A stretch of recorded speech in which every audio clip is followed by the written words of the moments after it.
Hello guys, welcome back to my channel Priya's blog. Panchu আমাকে বললো যে একটু স্টাইল বাজারে যাবে, ওখানে ভালো ভালো অফার দিচ্ছে। তো আমি বললাম হ্যাঁ চল। তো স্টাইল বাজারে আমরা না গিয়ে তো আমরা বাজার কলকাতায় ঢুকে আর পাঁচু তো নিজের জন্য প্যান্ট শার্ট দেখছিল, আর আমি এখানে দেখো মিরারে একটু ঢঙই করে ফেলছিলাম। তো যাই হোক, পাঁচু আমাকে এসে বললো যে দেখ তো কোনটার সাথে কোনটা ভালো লাগবে। আমি বললাম হ্যাঁ এটার সাথে এটা ভালোই লাগবে, তুই একবার ট্রায়াল দিয়ে আয়।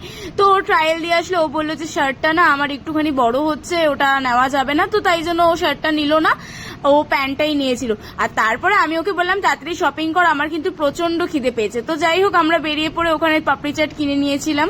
আর দেখো না, খিদার চোটে আমি পুরো একটা গোটা মুখে ঢুকিয়ে দিয়েছি আর মুখটাই নাড়াতে পারছি না। চারিদিকে আলো, এত সুন্দর লাগছে না। আমি ওকে বললাম পাঁচুকে যে তুই ফোনটা ধর, আমাকে একটা ভিডিও করে দে তো সুন্দর করে। আর দেখো ভিডিও করে দিয়েছে আমাকে। আর পাড়াতে এসেই দেখি আমাদের পাড়ায় ঠাকুর ঢুকছে, কত সুন্দর লাগছে না। দেখো আমাদের পাড়ার ঠাকুরের মুখটা।